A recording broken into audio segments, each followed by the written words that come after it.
शुरू कर रहा है तो सबसे पहले उसे इन 3 चीज़ पर काम करना पड़ेगा। अगर आप बिल्कुल फ्रेशर हैं, आपको बिल्कुल ज़्यादा कुछ नहीं आता है, तो 3, 4, 5 घंटे तो आपको बनते हैं। हमेशा सबकॉन्शियस माइंड में आपकी चीज़ें रह जाती हैं, तो वो आपको एग्ज़ाम में कहीं न कहीं ज़रूर देखने को मिलती हैं, ये बात आप ये मान के चलिए। सर जैसे कि कई बार स्पेशल मेजॉरिटी क्या होती हैं, उसमें कई पार्ट हो जाते हैं उनके, तो तीनों अगर वो स्पेशल मेजॉरिटी के बारे में लिख दें तो एब्सोल्यूट मेजॉरिटी और मतलब सिंपल मेजॉरिटी, इस तरह के जो क्वेश्चन है उसमें बच्चे कंफ्यूज जाते हैं। नमस्कार, हॉलीवुड प्लेटफॉर्म पे आप सभी का हार्दिक स्वागत है। आज हमारे बीच एक ऐसी पर्सनालिटी मौजूद है जिसने एक नहीं, दो नहीं, तीन नहीं, बल्कि मतलब मेरी गिनती छूट जाएगी इतने कॉम्पिटिटिव एग्जाम्स को या तो एस किया है और या तो इतना क्लोज पहुंच गए कि वो उनसे बेहतर कोई भी व्यक्तित्व नहीं हो सकता है जो आपको ये बता सके कि तैयारी एग्जाम की कैसे करनी है।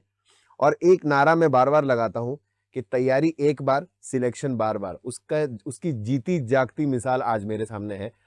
आपसे मिलाना चाहूंगा गौरव सिंह जी को। गौरव सिंह जी, हम उनसे मिले उससे पहले आपको ब्रीफ में बता दूं कि 3 मेजर एग्जाम्स की बात करूंगा। यूपीएसआई क्लियर है, पुलिस में नौकरी कर चुके हैं। एसएससी सीजीएल क्लियर है, करेंटली नौकरी कर रहे हैं। और आईबीएसीआईओ मतलब शिखर तक ऑलमोस्ट पहुंच करके ऑलमोस्ट जॉब ही ले लेते उस पोजीशन पे है।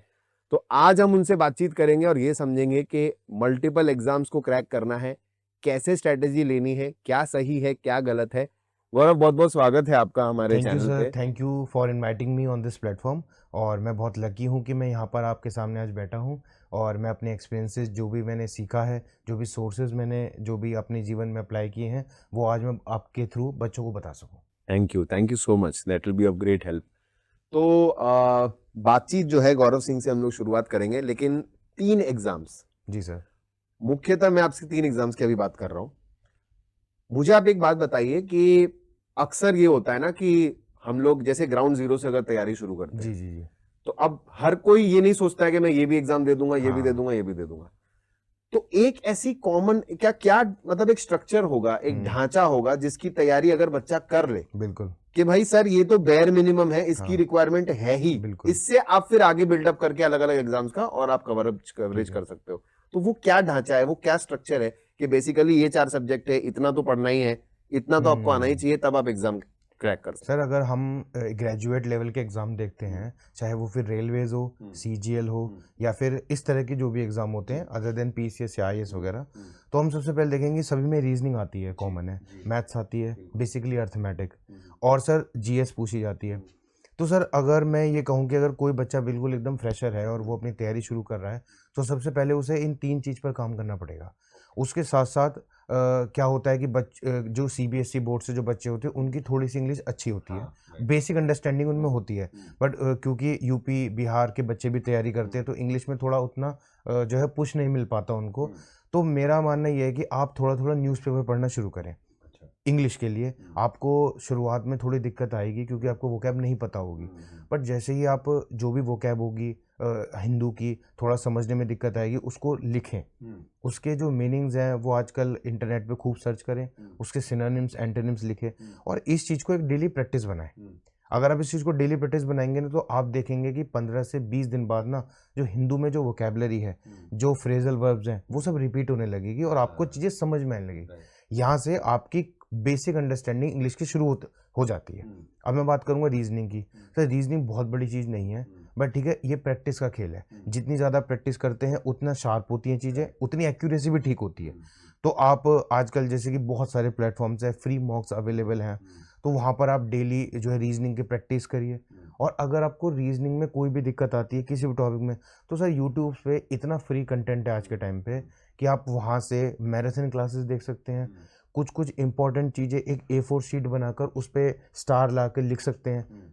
आप देखते होंगे कि जब आप तैयारी करते हैं तो उसमें कॉमन दिक्कतें आती हैं बार बार, तो आप उनको नोट डाउन कर लें A4 शीट पे। जब भी पढ़ने बैठे उनको 5 मिनट पहले थोड़ा सा रिवाइज कर लें। ये होता है रीजनिंग का। अब से मैं बात करूँगा मैथ्स की, तो मैथ्स के लिए तो मैं ये कहता हूँ कि प्रॉपर तरीके से ना आपको टाइम देना पड़ेगा। अगर आप बिल्कुल फ्रेशर हैं, आपको बिल्कुल ज़्यादा कुछ नहीं आता है, तो 3, 4, 5 घंटे तो आपको बनते हैं। क्योंकि सर क्योंकि मैथ्स एक बहुत बड़ा वास्ट सब्जेक्ट है, ठीक है? बैंकिंग में तो काफ़ी अच्छे लेवल का पूछा जाता है, बट अगर मैं नॉर्मल एग्जाम की बात करूँ, सीजीएल, रेलवेज़ वगैरह की, तो पहले तो आप पूरे के पूरे टॉपिक को आप लिखें। हर टॉपिक पे एकदम मास्टरी करने की कोशिश करें, ठीक है। उनकी जो है कहीं से भी, चाहे वो आप कोर्स लें या फिर आप यूट्यूब से लें, और यूट्यूब पे तो मैथ्स की इतनी सारी चीज़ें हैं सर, 8-8 9-9 घंटे की जो मैराथन क्लासेस पड़ी हैं, उनमें एक एक टॉपिक इतना क्रिस्टल क्लियर तरीके से आपके क्लियर हो जाते हैं, फिर आपको कहीं जाने की ज़रूरत नहीं है, कहीं बाहर घूमने की ज़रूरत, मतलब ऐसा होता है ना लोग कोचिंग लेने जाते हैं, तो ऐसा कुछ नहीं है, घर बैठ के पूरी तरीके से पढ़ाई हो सकती है। तो बस मैं यही कहूँगा कि यूट्यूब पे सारी चीज़ अवेलेबल हैं, वहाँ से अपना एक फाउंडेशन तैयार करें। और सबसे बड़ी बात तैयारी में ये होती है कि आप 1-2 महीने, 3 महीने, 4 महीने में आप ये एक्सपेक्ट ना करें कि यार मैं उतना क्यों नहीं कर पा रहा हूँ जितना बाकी कर रहे हैं, क्योंकि यहाँ गेम पेशेंस का है। जो जितना पेशेंस रखता है वो उतना ही आगे जाता है। ये बहुत ही अच्छी बात आपने बोली है, क्योंकि मैंने ये देखा है अक्सर जो नई शुरुआत करते हैं, खासतौर पे बच्चे या फिर कई लोग जो पुराने भी लगे हुए हैं, ये चीज एहसास नहीं होती, उनको रियलाइज नहीं हो पाता है, बहुत रिजल्ट ओरिएंटेड हो जाते हैं। बिल्कुल सर। कि तैयारी शुरू करी है, मैंने 10 दिन सवाल लगाए, अब तक रिजल्ट नहीं आ रहा है। हाँ, जैसे वो बोलते हैं ना, एक मजाक की बात है कि अक्सर जब कोई जिमिंग शुरू करता है तो एक हफ्ते में शीशा देखने लगता है, यार शीशा बदलाव आया कि बिल्कुल नहीं आया, बदलाव नहीं आया। तो वो आएगा, आएगा। कंसिस्टेंसी मेंटेन बिल्कुल, रखेंगे तो बिल्कुल, आएगा। बिल्कुल। अच्छा गौरव, टाइम मैनेजमेंट को लेके मुझे लग रहा है पता नहीं कितने इंटरव्यू इधर उधर हुए होंगे और हर कोई यही जानना चाहता है फिर भी कि कैसे टाइम मैनेज करें। अब क्योंकि आपने मल्टीपल एग्जाम्स क्रैक किए तो आप ये ज्यादा समझ सकते हैं कि टाइम को मैनेज कैसे करना है, बैलेंस कैसे करना है। क्या एग्जाम की तैयारी आपकी पैरेलल रही सभी एग्जाम्स की कि भाई इसकी भी कर रहा हूँ, इसकी भी कर रहा हूँ, तो सब में टाइम मैनेज करना, किसको कितना टाइम देना? बिल्कुल सर, उसके लिए बहुत आसान तरीका है। पहले मैंने आपको जैसे बताया, अपना फाउंडेशन तैयार कर लें। जहाँ आपका फाउंडेशन तैयार हुआ वहाँ पर अब देखिए, पुराने जैसा चीज़ तो रही नहीं है कि आज फॉर्म भर रहे हैं तो कई सालों बाद एग्ज़ाम हो रहा है। आजकल तो बहुत हिसाब से चल रही हैं चीज़ें, तो आपको पता लग जाता है कि भाई 1-1.5 महीने में या 2 महीने 3 महीने में मेरा ये पर्टिकुलर एग्ज़ाम आने वाला है। आप उसके हिसाब से छोटे छोटे गोल्स को तैयार करें, हफ्ते वाले, ठीक है, हफ्ते वाले या 3 दिन वाले या 4 दिन वाले, जैसा आपको सही समझे वैसा अगर आप तैयार करेंगे तो उसमें क्या होता है कि हम ये देख लें कि जो मैं तैयारी कर रहा हूँ उससे अलग कितनी चीज़ें हैं। अब मान लीजिए कि किसी पेपर में अगर करंट अफेयर का एक प्रॉपर सेक्शन है, जैसे कि मैं शायद आईबी के बारे में आईबी कहूँ, में अलग से, हाँ, तो आईबी के बारे में अगर मैं कहूँ तो इसमें जो करंट अफेयर है उसका 20 नंबर का पोर्शन अलग है अदर देन जीएस वगैरह से। तो जीएस, मैथ्स, रीजनिंग, इंग्लिश, ये तो सब कॉमन आ गया, मतलब ये आपके फाउंडेशन वाली चीज़ों में आ गया है। हमको सिर्फ करंट अफेयर पे थोड़ा ज़्यादा ध्यान देना है, तो उस पर आप ये कर सकते हैं कि आप अपनी मैथ्स का 1 घंटा कम करके करंट अफेयर पे डाल दें, और इसको बस अपने पेपर से जितना भी आपको लगे कि भाई मुझे इतना टाइम लगेगा। अब मान लीजिए कि हमको 6 महीने करंट अफेयर पढ़ना है और हम यूट्यूब से कोई मैराथन क्लासेस देखते हैं पर मंथ वाली, या आजकल बहुत ऐसी ऑलमोस्ट सभी यूट्यूब चैनल ऐसा कराते हैं कि 300 current affair, important current affair 400, तो उस हिसाब से आप देखें कि भाई ये 3 घंटे की वीडियो है, इसको मैं 4 साढ़े 4 या 5 घंटे में कवर कर दूंगा, ठीक है। तो वैसे हम देखते हैं कि जब भी हमारा एग्जाम आने वाला होता है उससे उसके हिसाब से आप टाइम मैनेज कर लें कि और फाउंडेशन जो आपकी चीज़ें हैं, मैथ्स, रीजनिंग, उसको डेली रूटीन में करते रहें, और जो एक अलग जो चीज़ है बस उस पर थोड़ा सा टाइम आप निकाल दें, उस पर थोड़ा सा टाइम निकाल देंगे तो आपका काम बन जाएगा। काम हो जाएगा। तो हाँ यहीं से अब मैं एक सवाल लेके आऊंगा और जी। क्योंकि आपकी बातों से मुझे ये पता चला, ये दिमाग में आया कि देखिए, जैसे हम बार बार हम लोग बात कर रहे हैं मल्टीपल एग्जाम, जी है ना। जी। अभी गौरव से बातचीत में मुझे ये भी पता चला है, मैं सिर्फ 3 ही एग्जाम के नाम ले रहा हूँ, बट 15+ ऐसे एग्जाम्स हैं जो या तो इन्होंने क्रैक कर दिए हैं या ऑलमोस्ट टच करके वापस आ गए हैं कि नहीं, अभी यहाँ पे आगे नहीं जाना है। तो गौरव, अभी हमने बात की थोड़ी देर पहले कि जो है सिमिलैरिटी क्या है, यानी स्ट्रक्चर क्या है, बेसिक ढांचा क्या है, फाउंडेशन कैसे करना है। बट उसके बाद हर एग्जाम की अपनी बारीकी है, बिल्कुल, हर एग्जाम का अपना चैलेंज है। बिल्कुल। मैं ये नहीं कह सकता कि अगर आप सीजीएल की तैयारी कर रहे हो तो आराम से आईबीएसईआईओ निकाल दोगे, नहीं, ऐसा मैं बिल्कुल ये नहीं। नहीं कह सकता हूं कि अगर आप यूपीएससी की तैयारी कर रहे हो तो आप सारे गवर्नमेंट एग्जाम निकाल ऐसा लोगे, बिल्कुल पॉसिबल नहीं है।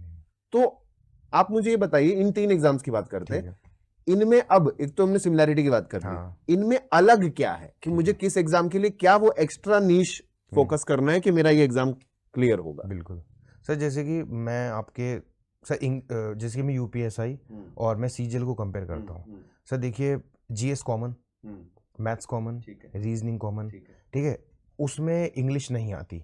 यूपीएसआई में हिंदी थी, इसमें तो मुझे, अब मान लीजिए कि कोई ऐसा स्टूडेंट है जिसके पास दोनों ही अपने एग्जाम आने वाले हैं, तो उसको थोड़ा बहुत अगर टाइम गैप मिलता है तो वो ऐसे मैनेज कर सकता है कि इंग्लिश को थोड़ा सा कम समय दे दे और अपनी हिंदी पे थोड़ा ज़्यादा फोकस लाए।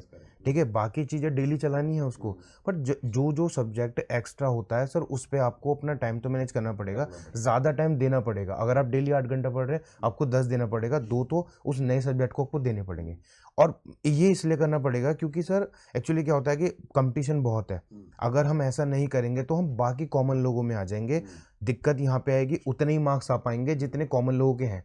हमको जो एज चाहिए ना सर, वो अपने ज़्यादा टाइम बढ़ाकर और जो सब्जेक्ट आपके फाउंडेशन वाले उनका समय थोड़ा सा कम करके तो चीज़ें मैनेज हो जाती हैं। सर मैंने जैसे कि मैं यूपीएससी के टाइम पे जो मुझे हिंदी के लिए बताता हूँ, हिंदी के लिए मैंने क्या किया कि बस एक थोड़ा बहुत गाइडेंस यूट्यूब से ही कि आप जनरल हिंदी की एक बुक लेके आओ और आप जो है कुछ कुछ जो सब्जेक्ट आपको जो टॉपिक्स आपको हार्ड लगते हैं उनकी 15-15 20-20 मिनट की जो क्लासेस होती हैं उससे थोड़ा ले लिया। और फिर इंग्लिश की वो जो हिंदी वाली बुक थी उसको मैंने कम्प्लीटली पूरा गो थ्रू किया, उसको बार बार प्रैक्टिस किया और ये मैंने 1.5-2 घंटा ही किया।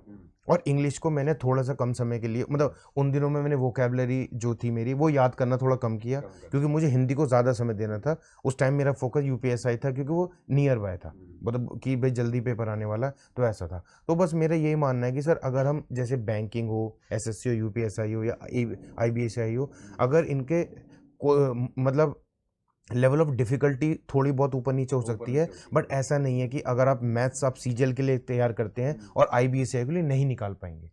मैं इसलिए बोलता हूँ कि सर जितना भी आप जब आप फ्रेशर हैं और फाउंडेशन जब आप बना रहे हैं अपनी, तो ऐसी बना लें आपको दिमाग में हो, फिर मैं सीसेट का पेपर भी निकाल दूंगा। मतलब अपनी तैयारी वैसे भी हम लोग भी बोलते हैं हाँ कि अगर हाँ आप तैयारी कर रहे हो किसी एक एग्जाम की बिल्कुल। तो एग्जैक्ट उसी लेवल पे मत करो, उससे नहीं +2 या +1 लेवल पे करो सर बहुत ऐसे ताकि कवरेज मिल सके। आज सॉरी टू इंटरप्ट, नहीं नहीं नहीं प्लीज। नहीं सर बहुत आज ऐसे बच्चे हैं जो बिल्कुल एक एग्जाम पे फोकस करते हैं और बाकी नहीं निकाल पाते। उनके साथ यही दिक्कत होती है। शुरुआत में मेरे साथ भी यही हुआ कि जब मैं तैयारी शुरू करी तो मेरा जो फोकस था वो सीजीएल था, बट बार बार सीजीएल में इस तरह की चीज़ें हो रही थी कि मतलब कभी पेपर लीक हो गया, बहुत टाइम बाद हो गया, तो इसने हम जैसे बच्चों को मौका दिया कि कुछ और भी आपको देखना चाहिए, मतलब प्लान भी थोड़ा होना चाहिए।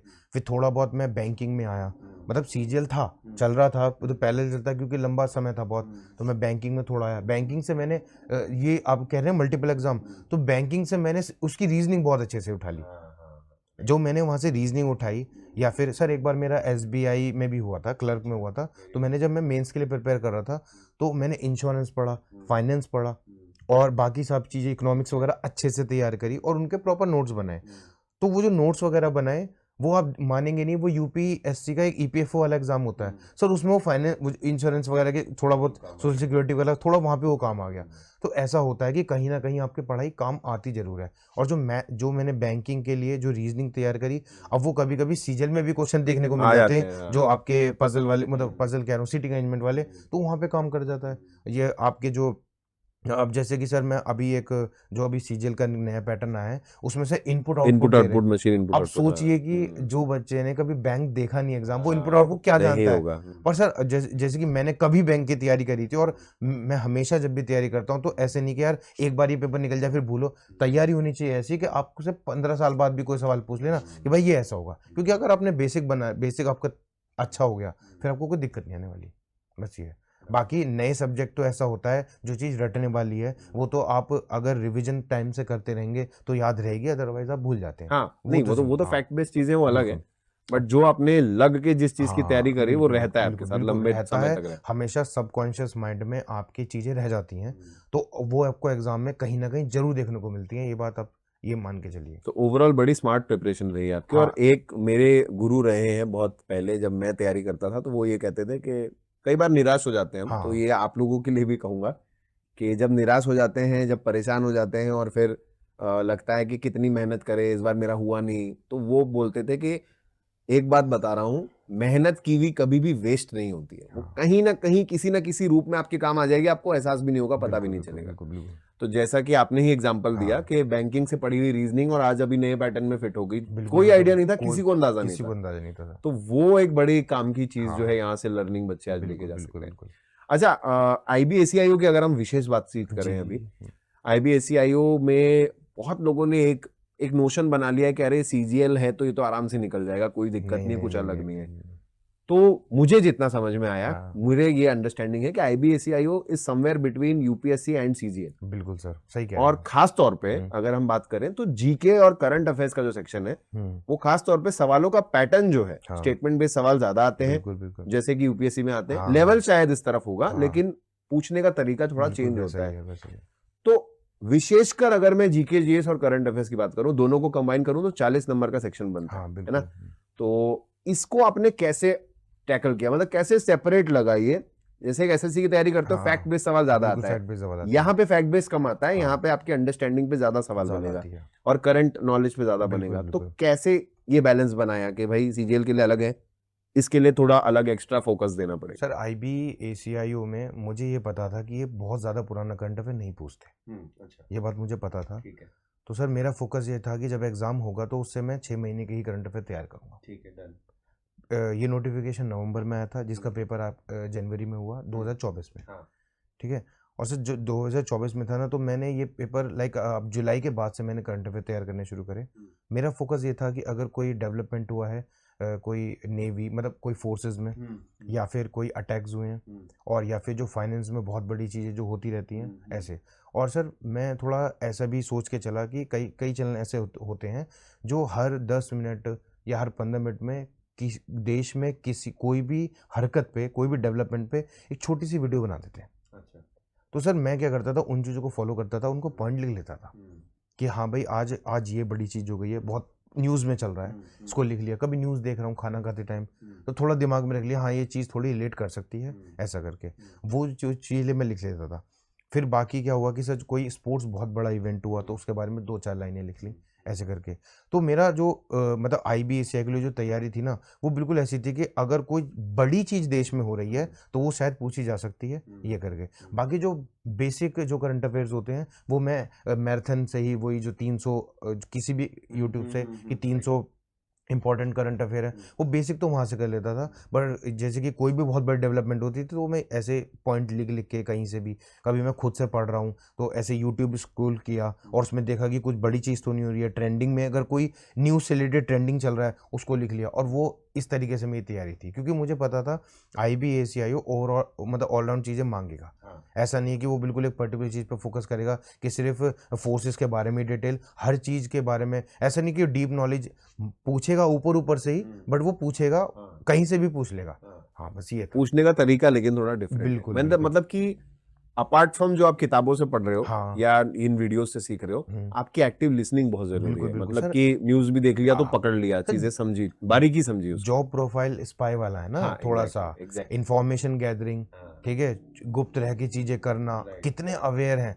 तो सर पेपर भी बिल्कुल वैसा ही डिमांड वैसा करता ही है होगा, आपसे। हाँ। तो बिल्कुल उसी तरीके से मेरी तैयारी तो थी। ये बड़ी अच्छी बात है कि माइंडसेट जो है वो, अगर आपको उसी जॉब में जाना है, हाँ। उसी प्रोफाइल में आगे काम करना है, तो माइंडसेट भी वैसा सेट करो। बिल्कुल। बहुत लोग सिर्फ 4600 ग्रेड पे के चक्कर में जाते हैं। हाँ। तो वो नहीं होना चाहिए। नहीं, आपका नहीं। जो प्रोफाइल है उसके हिसाब से सोचो। पहली बात तो आपको सूट करेगा कि नहीं, बिल्कुल दूसरी बात वही माइंडसेट डेवलप करना अभी से स्टार्ट कर दो। सर। मैंने कई बार मतलब कहीं और भी मैंने ऐसे बातचीत करी है, जब टीचर्स वगैरह से या स्टूडेंट से या मेरे जो साथ के दोस्त हैं, हम मतलब मैं आपको बता दूं सर, फोर्सेस हो या फिर मतलब नेवी हो, मतलब आर्मी हो, फोर्सेस, डिफेंस हो, स्टेट पुलिस हो, या IBACIO जैसी जॉब जो होती हैं सर, एक नॉर्मल जॉब नहीं होती।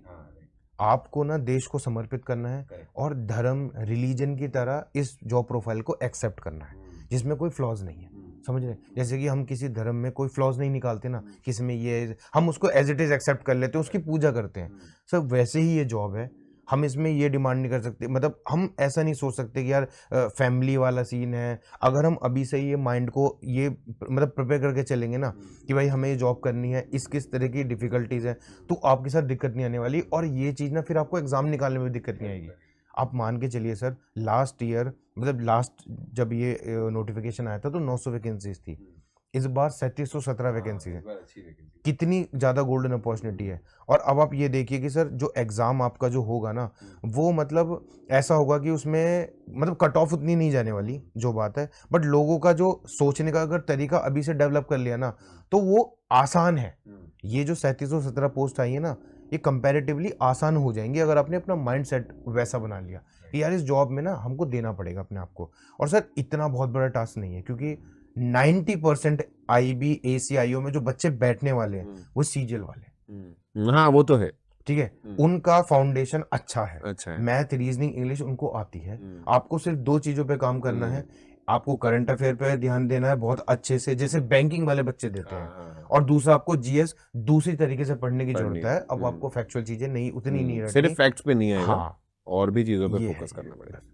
और मुझे लगता है कि जैसे प्रीवियस ईयर क्वेश्चंस भी अगर आप देखोगे हाँ तो आपको ना जैसे स्टेटमेंट बेस्ड क्वेश्चंस की थोड़ी सी प्रैक्टिस करनी जरूरी है, क्योंकि वो यहाँ पे क्या होता है, मैंने देखा है कि वन लाइनर क्वेश्चन है, बिल्कुल बिल्कुल, हाँ एमसीक्यू है, 4 हाँ, ऑप्शन है, एक ही सही होगा। एक सही होगा, अच्छा उधर भी एक ही सही है, हाँ पर उधर 4 सेंटेंस लिखे हैं, बिल्कुल बिल्कुल, उसमें नीचे लिखा है कि 1 2 3 1 2 करेक्ट है, 2 3 मल्टीपल 4 करेक्ट है, चॉइसेस, एग्जैक्टली। हाँ तो वो थोड़ा सा चेंज कर देता है बिल्कुल। चीजों को, थ्रो ऑफ कर देता है लोगों को। हालांकि सर अगर मैं पीसीएस वाले बच्चों की बात करूँ या यूपीएससी वालों की, उनके लिए IBACIO का जो जीएस और करंट अफेयर वाला सेक्शन उनके लिए बहुत आसान है वो चीजें, हाँ एग्जैक्टली, वो उनके लिए तभी मैं कहता हूँ ना कि उनकी इन एग्जाम्स के बीच में है, बीच में है, पर उनके लिए जो 60 क्वेश्चंस हैं, हाँ इंग्लिश रीजनिंग, हाँ, उनके फिर लिए वो थोड़ा उधर सा प्रॉब्लमेटिक है। हाँ, क्योंकि पेपर मैथ्स के अच्छे सेट किए हाँ, जाते हैं क्वेश्चन, अच्छा राइट, ठीक है, थोड़ा सा टाइम इन्वेस्ट करोगे तो वो भी हो जाएंगे सीजल वालों के लिए, बट यूपीएससी वालों के लिए थोड़ी वहां डिफिकल्टी आती आती हाँ, है, राइट।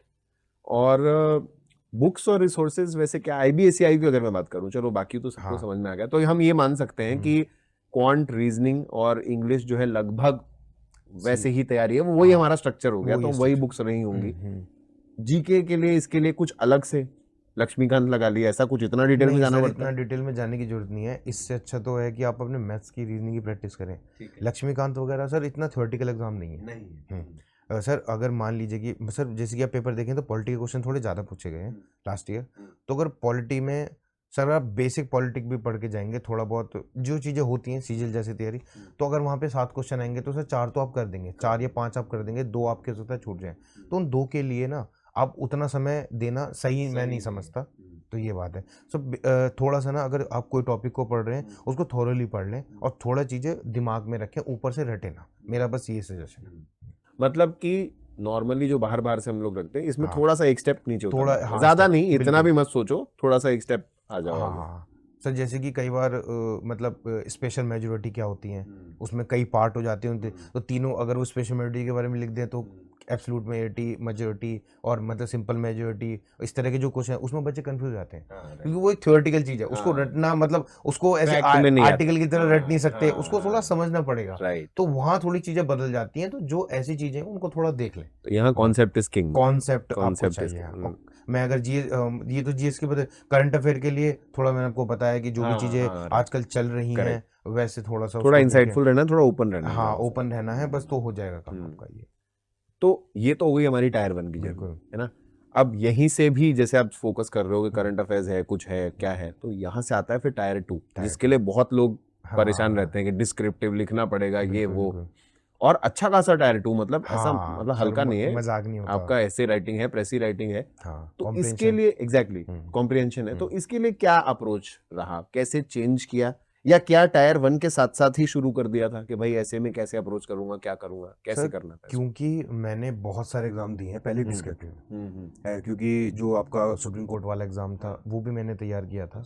हाँ, जब मैं यूपीएसआई में था शायद, मैं तभी उसके लिए तैयार कर रहा था, उसके डिस्क्रिप्टिव के लिए, तो मैंने बहुत सारे एसेज लिख रखे थे खुद से, और मैं ऐसा नहीं कि किसी बुक को फॉलो करता था, मैं कई बार यूट्यूब से मुझे ऐसे कंटेंट मिल जाते थे, उनको थोड़ा उठाया, उनको थोड़ा गूगल से उठाया, एक आध बुक थोड़ी अरिहंत मतलब ऐसे थोड़ा मैंने रेफरेंस के तौर पे ली, एक बहुत अच्छा पैसेज तैयार किया। अच्छा, ठीक है, अब मैंने तैयार किए थे वो 600 700 वर्ड के ऐसे तैयार किए थे, फिर मैंने उसको और ज़्यादा कंसाइज वे में उनका एकदम नेट शेल निकाल के मैंने बिल्कुल ऐसे IBACI के लिए तैयार किया, और बहुत कोई बड़े टॉपिक नहीं उठाए, मैंने बिल्कुल वही टॉपिक उठाए जो कॉमन थे, टेक्नोलॉजी, वूमेन एंड मतलब वूमेन एम्पावरमेंट, 10-12 टॉपिक मैंने अच्छे से तैयार किए, अपने ही लैंग्वेज के, कहीं मतलब अपनी लैंग्वेज में लिखा है, उनको जो दोस्त मेरे कहीं अच्छे एग्जाम की तैयारी करते हैं, जो डिस्क्रिप्टिव लिखते ही रहते हैं, उनसे चेक भी कराया कि हाँ ठीक लिखा है, उन्होंने कहा हाँ अच्छा है, बस इसको अगर टाइमली याद हो और तेज ही लिखा जाए तो हो जाएगा काम, क्योंकि जो हम याद करके जा रहे हैं बिल्कुल टॉपिक वैसा तो मिलेगा नहीं,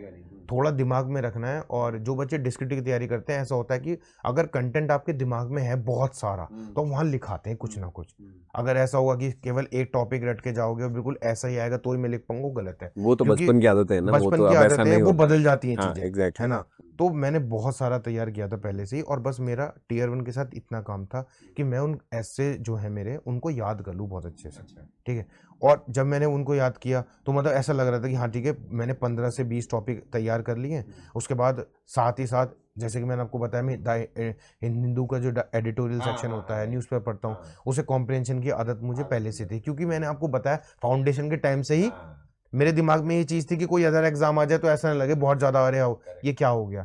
तो मेरी जो तैयारी है वो हमेशा से चलती रहेगी, हर चीज़ में हेल्प करेगी। कॉम्प्रिहेंशन भी मेरा तैयार था ऑलमोस्ट, बस ये है कि लिखने की प्रैक्टिस नहीं थी। लिखने की प्रैक्टिस मैंने पेपर के बाद ही शुरू करी कि भाई अब लिखना, क्योंकि सर बहुत सारे एग्जाम्स हैं और पैरेलल आपको सब पे ध्यान देना है, तो मेरे दिमाग में वो चीज़ थी। तो आपका मैंने बड़ा एक अच्छा स्टाइल मैं यहाँ पे हाईलाइट करूंगा कि बड़ी स्मार्ट प्रिपरेशन वे है कि इनको शायद पहले से आइडिया था कि मुझे शायद मल्टीपल एग्जाम्स को अप्रोच करना है, तो एक जो से हमने बात की स्ट्रक्चर पे काम करते रहो, जब जब जो एग्जाम नजदीक आए उसकी जो पॉलिश वाली चीजें हैं वो आप उसमें वो फोकस आप लगाना हाँ, शुरू कर दो। जैसे कि मैं अभी ये बताना चाहूँगा सर, अभी हाल ही में यूपीएससी ईपीएफओ है। हाँ। सर ईपीएफओ वाले एग्जाम में मैं, अब देखिए आप, मैंने आपको बताया कि मैं सीजीएल सेलेक्टेड हूँ 2 बार, यूपीएससी सेलेक्टेड हूँ, एबीएसयू में भी मतलब मैं काफ़ी हद तक आगे जा चुका। और मैं यूपीएससी ईपीएफओ वाले एग्जाम में सर मैं मतलब लगभग 1 या 1.5 नंबर मान लीजिए मैं एपीएफसी वाले एग्जाम में रहा हूँ। हाँ, एक बार ईओ वाले एग्जाम में रहा और एक बार एपीएफसी वाले एग्जाम में रहा, तो मेरी उनकी भी तैयारी है साथ ही साथ मैं। और सर मेरा ये डर मैं आपको बता दूं ये इसलिए है क्योंकि सर जब से सीजीएल का पैटर्न बदला है ना, तो मेरी मैथ्स उतनी इतनी अच्छी नहीं थी।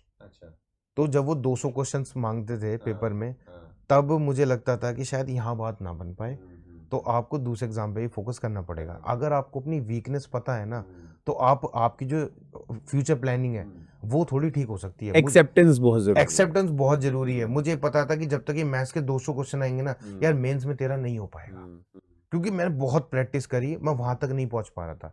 जैसे ही पेपर बदला मुझे लगा कि ना अब हो सकता है, अब फीजिबल हैं चीजें, तो ठीक है। पर उस टाइम पे ही मुझे पता था कि यार अगर सीजीएल में मेरा वहां तक नहीं बात पड़ तो औरों को मैं लेके चलूँ, ठीक है। तो एनटीपीसी वगैरह भी मैंने लेवल वगैरह सारे निकाले। एनटीपीसी भी मतलब ऑलमोस्ट सारे लेवल निकाल दिए थे मैंने, उसमें लेवल 5 वगैरह 2 ऐसा कुछ होता है। तो फिर उसमें बाद में जब मैं यूपीएसआई में आ गया था, तो मैंने शायद उसका साइकोमेट्रिक टेस्ट होता है वो दिया ही नहीं, और मुझे भरोसा था कि मैं वहां दूंगा, क्योंकि सर वो भी लगता है कि जब यूपीएसआई हो गया तो उधर की मैं क्यों सीट बेकार करूं, वो भी चीजें थी। तो मैंने वहां नहीं दिया, वरना तो सर ऐसा तो अभी पीसीएस सर 2019 यूपी पीसीएस भी निकला था मेरा प्री। अरे वाह, वेरी नाइस। हाँ, मतलब एग्जाम निकालने की हाँ मशीन है ये बिल्कुल। सर बस वो है कि अब जैसे कि बिल्कुल जो फोकस हो रहता है, मतलब मेरी पहले से आदत थी कि काफी एग्जाम को मैं लेके चलूं, इसलिए थोड़ा ये कह सकते हैं कि थोड़ा समय लग गया मुझे।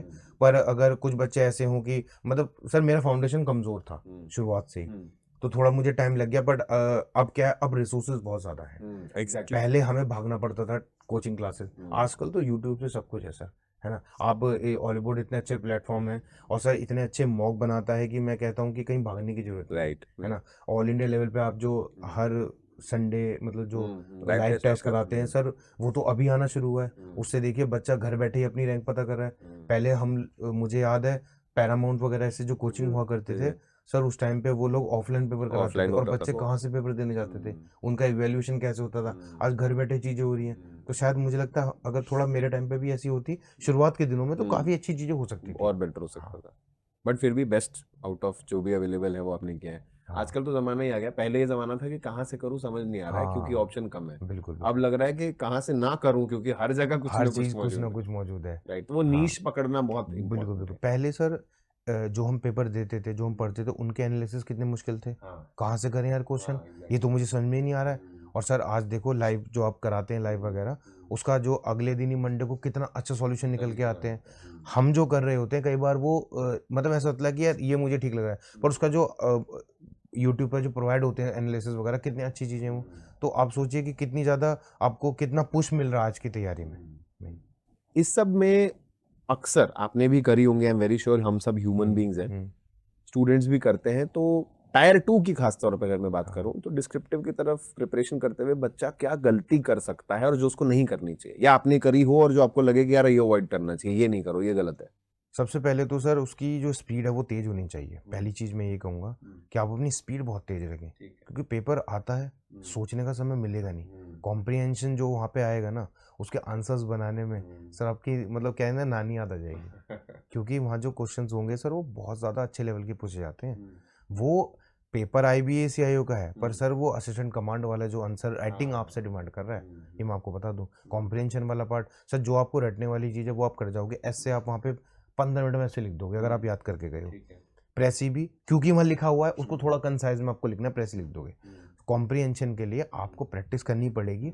मैं ये बताता हूँ कि प्रैक्टिस करने का तरीका क्या है सर। आप जो असिस्टेंट कमांडेंट वाले एग्जाम है ना, उनके जो पेपर मिल जाएंगे ऑनलाइन, जो प्रीवियस ईयर पेपर है, उनका जितना भी जो कॉम्प्रिहेंशन का जो सेक्शन है वो कॉम्प्रिहेंशन पढ़ो, उनके आंसर्स लिखो, उनके आंसर्स आप लिख लिख के प्रैक्टिस करो। तो यही है, प्रैक्टिस बनाएगी आपको डिस्क्रिप्टिव के लिए अगर आप बहुत ज़्यादा एज चाहते हैं तो। पर बाकी साथ साथ में हर जगह ये भी बहुत बताया है कि जो डिस्क्रिप्टिव एग्जाम होता है ना, वो हम पे कम डिपेंड करता है। जो इन्विजिलेटर्स जो होते हैं, जो चेक करते हैं कॉपी, उन पे ज़्यादा डिपेंड करता है। हाँ एग्जैक्टली, क्योंकि इसमें एक्स्ट्रा फैक्टर आ जाता है ना। हाँ सर, जो हमारी कॉपी चेक कर रहा है वो कहीं ऐसा तो नहीं कि जब मेरी कॉपी की बारी आएगी तो वो इतनी सारी कॉपी चेक कर चुका है कि वो आदमी एग्जॉस्ट हो चुका है और वो मुझे नंबर कैसे देगा, आई डोंट नो। सर मैं अपना प्रेसी राइटिंग, मैं अपना पेपर बहुत अच्छा लिख के आया था, पर मेरे से ये गलती हुई थी कि मैं बहुत तेज लिखा था तो मेरी राइटिंग बहुत ज़्यादा बिगड़ गई थी और मेरे पास हार्डली 5 या 6 मिनट बचे थे प्रेसी के लिए। मैंने बस उसको ऐसे लिखा और नीचे बस मेरा एम ये था कि मुझे ख़त्म कर देना एग्जाम, और मैंने उसको ज़्यादा सर पे नहीं चढ़ाया कि यार निकलेगा ही निकलेगा 100%। मैं बहुत ज़्यादा डिमोटिवेट था कि यार मेरा उस लेवल का नहीं जा पाया, मैं कर सकता था तैयारी, ठीक है। हालांकि मैं, और इसलिए ज़्यादा मैं परेशान था कि मेरा एसेस तैयार, मेरा कॉम्प्रिहेंशन भी अच्छे से था, सब कुछ था, बट पता नहीं क्यों वहाँ पे मैं परफॉर्म नहीं कर पाया। मतलब कह लीजिए कि इससे पहले जो डिस्क्रिप्टिव देते थे वहाँ पे आराम से मैं कर पाया था, पर IBA CIO कैसा था कि बहुत ज़्यादा ये था कि यार 40 ग्रेड पे है, जल्दी रिक्रूटमेंट होते हैं, इतनी अच्छी पोस्ट से रिक्रूट, मतलब काफ़ी अच्छी फैसिलिटीज़ हैं। मन भटक जाता है, मन थोड़ा सा ऐसा हो जाता है, देते हुए हो जाता है। हाँ हो जाता है। सो मैं लिख रहा हूँ बहुत, मतलब एकदम से प्रेशर सा आ गया। तो ये प्रेशर आपको घर पे ही खत्म कर देना है, करेक्ट। बच्चे जो आप तैयारी कर रहे हैं, मैं आपसे बताना चाहूंगा कि इस प्रेशर को कि जल्दी, मतलब आप घर पे बैठे टाइम लगा के, मैं जब इससे तैयारी करता हूँ आराम से लिख रहा हूँ, मुझे ये देखना था कि मुझे याद हो गया नहीं हो गया, पर वहाँ एक्चुअली में क्या है, वहाँ टाइम से चीजें चलती हैं। तो ये होता है। अब से जैसे हम मैथ्स की वगैरह प्रैक्टिस करते हैं तो नॉर्मल कर लिए तो हो गया, पर जब मॉक चलते हैं तो तब आते नहीं हुए, होता है। तो वही डिस्क्रिप्टिव का भी सीन है। जब भी प्रैक्टिस करें टाइम के साथ करें, हमेशा उसे मतलब लिख लिख के प्रैक्टिस करें। डिस्क्रिप्टिव तो लिखना पड़ेगा, ठीक है। बाकी दूसरी चीज बताता हूँ सर मैं कि ग्रामर, चाहे आप बहुत छोटी, मतलब बहुत सिंपल इंग्लिश यूज करें और सही इस्तेमाल सही करें, गलती ना हो, ठीक है। क्यों आप इन्विजिलेटर को मौका दे रहे हो कि आपके आती हुई चीजों पे मार्क्स जो है गलत कर दें, ठीक है। और बाकी तो बिल्कुल फ्री होके देना चाहिए एग्जाम। बहुत ज्यादा ही एक बहुत मतलब काफी बड़ी बड़ी वोकैबुलरी यूज नहीं करनी चाहिए, बहुत सिंपल एसेज वगैरह लिखो, बहुत सिंपल प्रेसी लिखो, कॉम्प्रिहेंशन वगैरह में भी, ठीक है। और कॉम्प्रिहेंशन में कोशिश ये करो कि आप बिल्कुल कॉपी ना कर दो पैसेज को, थोड़ा बहुत अपना भी बना के लिखो, ठीक है। 10-12 दिन की प्रैक्टिस से चीजें फॉर्म में आ जाती हैं। तो टायर 1 की हमने बात की, टायर 2 की हमने बात की। आपकी ओवरऑल जर्नी से ऑलरेडी मुझे लग रहा है बच्चों को बहुत कुछ सीखने को मिल रहा है, और एक एग्जाम के लिए नहीं, मल्टीपल एग्जाम्स की जो लोग तैयारी कर रहे हैं। एक बड़ी अच्छी चीज ये भी मुझे लग रही है, जो मैं बार बार रिआइटरेट कर रहा हूँ, कि किसी एग्जाम का कुछ पढ़ा हुआ वो किसी और एग्जाम में किसी और तरीके से काम आ जा रहा है। तो आप सोच रहे हो कि मैं एक ही एग्जाम की तैयारी करूंगा, बट एक्चुअली मल्टीपल चीजें ज्यादा बेनिफिट करती हैं। बिल्कुल। अच्छा, अगर हम टायर 3 पे फोकस करें, जो सबसे ज्यादा खासकर CGL के बच्चों को डरावना लग रहा है, क्योंकि इंटरव्यू हटे हुए बहुत टाइम हो चुका है, बहुत टाइम हो गया, 2015 में था। करेक्ट। तो अब यहाँ तो देना पड़ेगा, IBA CIO में अगर आप जाओगे तो इंटरव्यू, और इंटरव्यू की भी अगर हम बात करें तो डिफरेंस है। मतलब ऐसा, जैसा मैं वही पूछूंगा आपसे कि जब आपको पता चला कि IBA CIO का ये पैटर्न है, टायर 1, टायर 2, टायर 3, चलो मैंने ये हैंडल कर लिया, चलो मैंने डिस्क्रिप्टिव भी दे दिया, जी, तो इंटरव्यू की तैयारी शुरू करने से पहले आपका क्या माइंडसेट था? कि इंटरव्यू सुनते हैं जब हम शब्द, तो क्या लगा कि क्या होता होगा इंटरव्यू में, कैसी बातचीत होती है, कुछ पूछता है क्या, वो मेरे बारे में पूछेंगे, पहले आपका ख्याल क्या था? सब पहले तो मैं थोड़ा घबराया था, क्योंकि इंटरव्यू कभी दिया नहीं, पहली बार था, और किसी आम जॉब का इंटरव्यू तो है नहीं। हाँ एग्जैक्टली।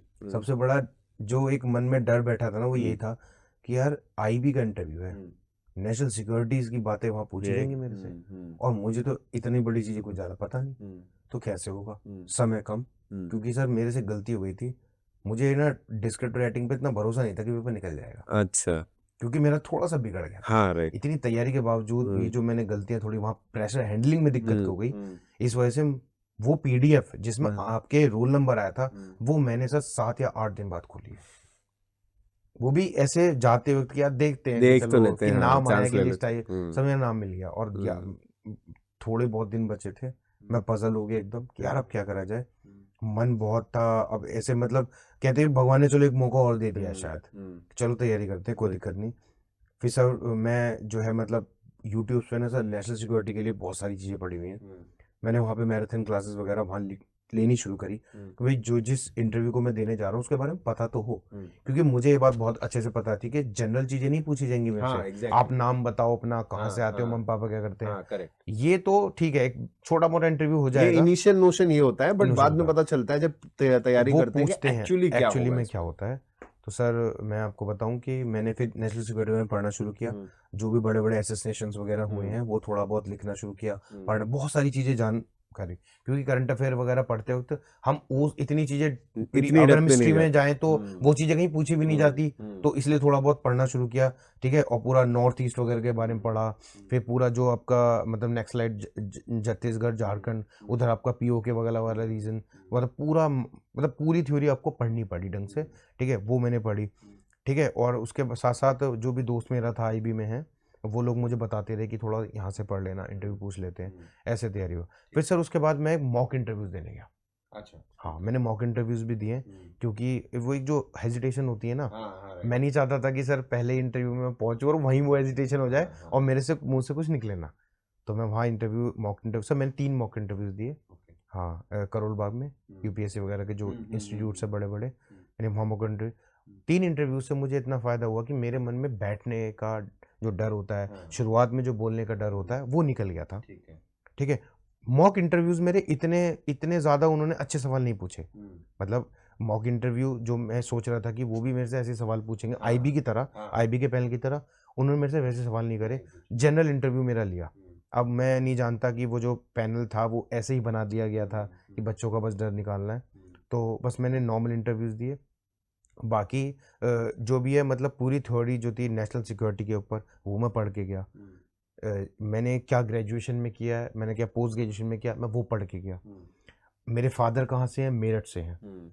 मेरठ की तो एक अपने आप में हिस्ट्री है। एग्जैक्टली, ये भी होता है इंटरव्यू में ना हाँ, कि अक्सर आपकी प्रोफाइल क्या है, वो लोग ना उसी बातचीत से कुछ ना कुछ उठा के बिल्कुल। पूछना शुरू कर सर देते जब हैं। मैं मॉक इंटरव्यूज़ दे के आता था और मैं घर आता था, तो मैं ये देखता था आज मेरे से क्या सवाल पूछे गए और मैंने क्या गलती करी, क्योंकि हमारे पास भी एक रिकॉर्डिंग होती थी अपनी, हाँ, हाँ। वॉइस रिकॉर्डिंग वगैरह जो भी है। नाइस। सर मैं उसको लिखता था। अब मैं मान के चलती है कि जैसे मैं आपके साथ जैसे आपने मेरे से पूछा कि गौरव आप कहाँ से हैं, मैं बोलता कि मैं गाजियाबाद से हूँ या मैं मेरठ से हूँ, तो जो भी मैं बोलूँगा उससे क्या सवाल बन सकते हैं, हाँ, वो लिंक लगाना मेरे दिमाग जरूरी में था ये। अब जब वो पूछेंगे कि आपके फादर कहाँ से हैं या फादर क्या करते हैं, उनके फादर मेरे मेरठ से हैं, मेरठ के बारे में पूछेंगे, 1857 से मुझे शुरू होगा, सवाल आएंगे जरूर। फिर पूछेंगे ऑक्यूपेशन क्या है, तो बिजनेस है, बिजनेस से भी 2-4 सवाल बन सकते हैं। भाई आपके घर में अगर बिजनेस है तो आपने क्यों नहीं किया, ठीक है, आपकी डिग्री ये वाली है तो इस डिग्री से आगे क्यों नहीं बढ़े। और सर यही चीज देखने को मिली मुझे वहां पे। मतलब मैं हर तैयारी का एक्सपीरियंस रहा है यहाँ पे। तैयारी का एक्सपीरियंस रहा है, जो भी मैंने पढ़ा है वो भी एक्सपीरियंस में लेके गया, कौन कौन से एग्जाम मैंने दिए वो एक्सपीरियंस ले गया, जिस जॉब में मैं हूँ उस जॉब की प्रोफाइल क्या है, उस जॉब में क्या काम होता है, आपके ऑफिस के बाहर क्या क्या है, आपके ऑफिस के बाहर क्या क्या, आपने कुछ गलत चीजें देखी वहाँ, है ना, क्योंकि अब आईबी की जॉब है तो क्योंकि वो भी आप आईबी, देखना है क्योंकि आपका कि जॉब नोटिस आप कर रहे हो। जब आप मेट्रो में जाते हैं, आप गाड़ी से ट्रैवल करते हैं, कुछ अनयूजुअल देखते हैं आप, वो सब मेरे दिमाग में था। और ऐसा ही हुआ सर, वहाँ मेरे से सवाल ऐसे ऐसे पूछे गए कि आप ऑफिस में आप बाहर निकले, आपने देखा तो आप उसको कैसे टैकल करोगे। तो उन्होंने मेरे से मेरी अवेयरनेस जानना चाहिए कि मेरी मतलब कहते हैं ना अपना मतलब कि किस तरीके से आपकी पर्सनल जो आप हैंडल करते हो चीज़ें, वो मेरे से ज़्यादा पूछी गई। ठीक है, 2-3 सवाल नेशनल सिक्योरिटी से भी थे। मैंने आपको याद होंगे कुछ सवाल अगर आप शेयर कर सर सको। राजीव गांधी एसोसिएशन पूछा उन्होंने मेरे अच्छा। से। ठीक है, और उन्होंने ये पूछा, ये तो एक मेजर सवाल था जिस पे मैंने लगभग 1-2 मिनट पूरा अच्छे से समझाया उनको। ठीक है, और बाकी सर मेरे इंटरव्यू के टाइम पे सर एक यूपी में एक वो केस हो गया था, आई थिंक संभल में एक केस हो गया था, तो हिंदू मुसलमान कुछ राइट्स हो गए थे, तो उसके बारे में पूछा था उन्होंने मेरे से, और उसमें क्या डेवलपमेंट हुए हैं ये भी पूछा था। तो उसको उन्होंने मुआवजा वगैरह दे दिया था वहाँ पे। तो एक तो ये चीज़, 2 चीज़ पूछी थी। और इसी के साथ साथ हाँ सर, जिस प्रोफाइल से मैं था, मैं यूपीएसआई में था उस टाइम पे। तो सर उन्होंने मेरे से पूछा कि आप जॉब क्यों छोड़ के आए?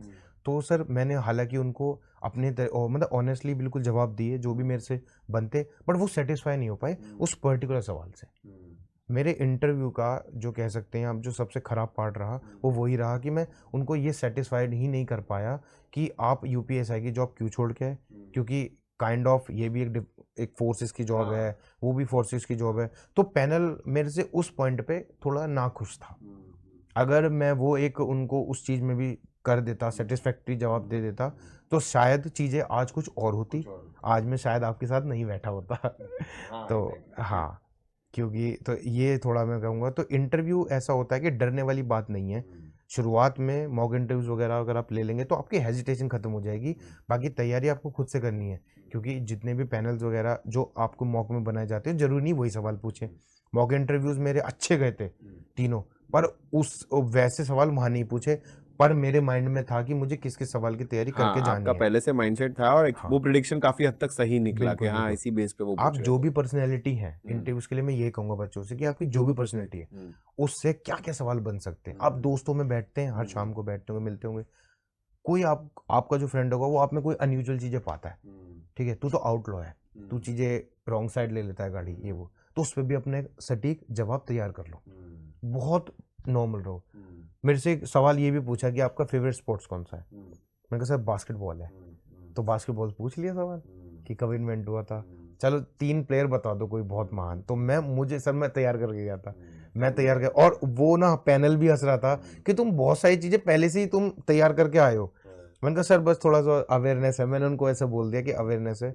बस ये मैं ये कहूँगा कि क्योंकि मेरी जो हिस्ट्री ऐसी रही है कि मैं सब इंस्पेक्टर रहा हूँ यूपी पुलिस में, तो इस वजह से मेरा थोड़ा डीमेरिट हो गया। अदरवाइज IBACIO का इंटरव्यू कोई बहुत बड़ा नहीं है, मैं नहीं समझता उसको इतना बड़ा। और इसी के साथ साथ जैसा आपने बताया कि बच्चों के मन में डर है, तो आज मैं उन बच्चों के मन में एक डर, एक बहुत अच्छी चीज़ से निकाल दूंगा। सर मैं ये कहूँगा कि सब मार्क्स एग्रीगेट बनता है, जैसे कि हम जानते हैं, और कुछ नंबर तो मिनिमम पैनल को देने ही पड़ते हैं। आप टियर 1 में उतने अच्छे मार्क्स लेके जाओ कि आपको इंटरव्यू को डर ही खत्म हो जाए। अच्छा। सर एग्रीगेट कर बन के आपके मेरिट लिस्ट में आपका नाम आएगा, आप टियर 1 में बहुत अच्छा स्कोर करो, टियर 2 में बहुत अच्छा स्कोर करो, आपको पैनल से डर ही नहीं लगेगा। सर डरते वो लोग हैं जिनको लगता है मैं तो बिल्कुल बाउंड्री पे पास हो गया, यार अब क्या होगा, मैं तो टियर 2 में बाउंड्री में पास हूँ, मुझे पता है पेपर अच्छा नहीं किया तो बाउंड्री पे होऊंगा। तो होता है, आप बहुत अच्छा स्कोर करो। मेरे ही ऑफिस में सर बहुत अच्छे अच्छे बच्चे नंबर लेके आए थे, आप यकीन नहीं मानेंगे, मतलब 82 आउट ऑफ 100 भी मार्क्स आए थे। बच्चे उन्होंने डिस्क्रिप्टिव नहीं दिया क्योंकि उनको लगा यार IB का है, पेपर है, ये वो, क्योंकि उनकी तैयारी सीजीएल जैसी थी, और उस सीजीएल की तैयारी के साथ साथ 82 जैसे मार्क्स भी लेके आए। तो अगर सोचिए, अगर 82 मार्क्स वाला अगर इंटरव्यू में सिर्फ फेस भी दिखा देगा अपना, तो शायद उसको कोई रोकेगा नहीं। तो एग्रीगेट का भी बहुत बड़ा फर्क पड़ता है। हाँ, और 3717 वैकेंसीज में उसमें चांसेस भी बढ़ चांसेस जाते हैं। बहुत हाई है, बच्चों को ऐसे ही नहीं निकालने वाले। थोड़ा सा भी इंटरेस्ट बच्चों का होगा तो लिए जाएंगे बच्चे सब। हाँ। ये बहुत अच्छा इंसाइट है ओवरऑल।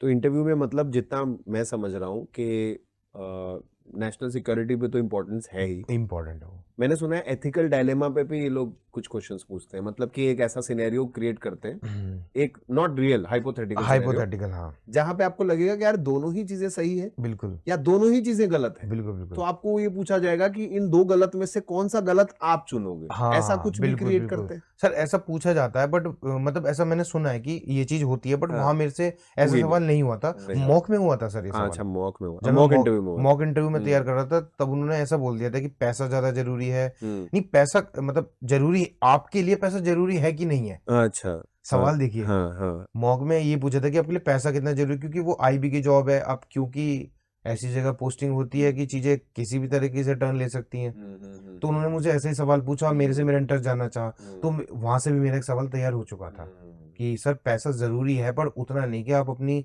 डिग्निटी को जो है दाव पे लगा देंगे। तो सर ये कि पैसा तो आजकल नेसेसिटी है, उसके बगैर तो जॉब भी, मतलब जो हर कोई अंदा पैसा जरूरी है, बट ये नहीं कि कोई भी गलत काम में आदमी इन्वॉल्व हो जाए। Very nice. चीजें थोड़ी सर आपको भी डिप्लोमेटिक रहना पड़ेगा। ऑफ कोर्स ये हाँ तो इंटरव्यू में एक्सपेक्टेड ही होता है कि हाँ आप मतलब थोड़ा ओपिनियनेटेड होना अच्छी बिल्कुल बात है, बिल्कुल बट बिल्कुल, इतना भी नहीं इतना कि भी नहीं, पैनल ही नाराज हो जाए आपसे कि बिल्कुल भाई बिल्कुल, ये तो बंदा ठीक ये नहीं तो लग बंदा रहा है। ठीक नहीं है, तो पता नहीं क्या जवाब दे रहा है, तो खासतौर पे आप अगर एज अ स्पाई काम करते हो, मतलब हम्म, उसी लाइन में काम करते हो, तो हम्म, आपका नेटवर्किंग, आपकी हाँ एबिलिटी, सोशल स्किल्स बिल्कुल, बहुत अच्छे होना जरूरी है। हाँ सर मैं कुछ ये भी बताऊंगा कि अगर पैनल को कोई स्टूडेंट अच्छा लग गया हम्म तो उसको इतने नंबर देगा कि हम्म अगर वो बिल्कुल बाउंड्री पे है ना तो भी हम्म, पास करना पड़ेगा। पैनल पे भी डिपेंड करता है, अगर हाँ उनको कोई राइट। स्टूडेंट बहुत अच्छा लग पैनल गया, पहचान भी तो लेता होगा ना, पैनल जब वो कोई पहचान इंटरव्यू लेते ले हैं, रहा है तो हाँ ये लोग भी मेंटल एक्सपर्ट्स बिल्कुल होते हैं, इनको एक्सपर्ट समझ में होते आ हैं। जाता है कि लैंग्वेज साइकी क्या बैरियर है। नहीं है सर, अच्छा।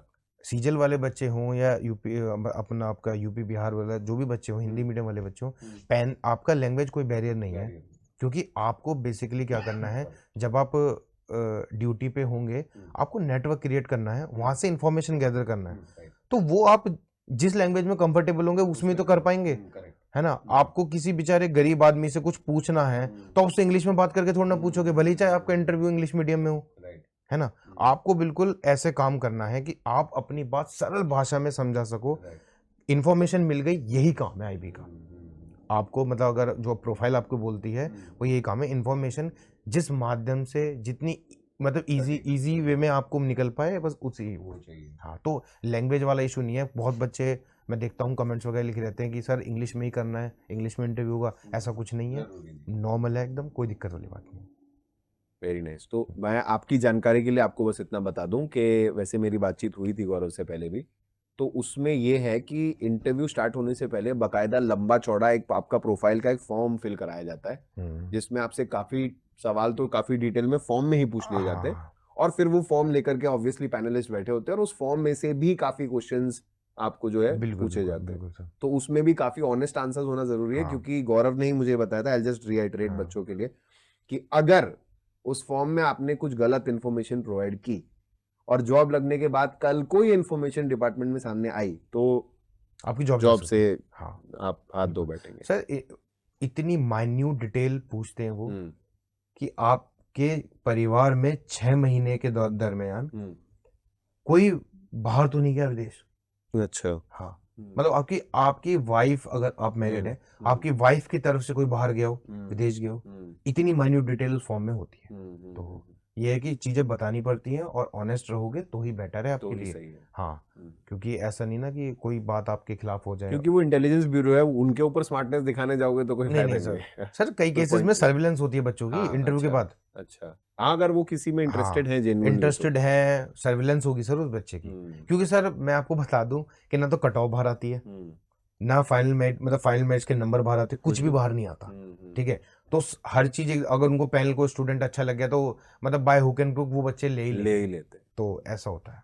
वो उनको समझ में आता है कि टेम्परामेंट है इस बच्चे का कि नहीं हाँ है, एक, इस पे काम एक करने मतलब वाला। विलिंगनेस हाँ। कह लीजिए आप, कि विलिंगनेस अगर है बच्चे में, ये आईबी में आ सकता है, अच्छा काम करेगा, तो वो पैनल आपको ले लेगा, इसमें कोई डाउट नहीं है। वंडरफुल। हाँ गौरव, आपसे बातचीत करके लिटरली मेरे लिए ही बहुत नई नई इन्फॉर्मेशन मुझे भी पता चली है, हाँ क्योंकि हम लोग रेगुलरली स्टूडेंट्स के टच में रहते हैं, हम्म, तो ये इंसाइट उन्हें देने में, चलिए इंटरव्यू के थ्रू तो उनको मिलेंगे ही, बट हाँ हमारी रेगुलर क्लासेस में भी चीजें बताने के लिए और ज्यादा पता चलता है कि नहीं यार ऐसे होता है। ऐसे होता है। हमारे खुद के सोर्स ने हमें बताया। हाँ तो जाते जाते बस इतनी बात, एक कोई हम्म हमारे एस्पिरेंट्स के लिए एक मोटिवेशनल बात कह दीजिए, या एक मैसेज कि हम्म यार इट इज पॉसिबल और आप भी कर सकते हो, बस ये सही चीज करनी है और पेशेंस रखना है जैसे आप बोलते हो, तो आप हाँ इसको कैसे समराइज करोगे इस चीज को? देखिए बच्चों को मैं बस इतना ही कहना चाहूँगा कि आपकी फाउंडेशन ऑलरेडी तैयार है, आपको बस हल्का हल्का सब्जेक्ट पे थोड़ा थोड़ा ध्यान देना है और थोड़ा अवेयर रह के अपनी चीज़ें तैयार करनी है।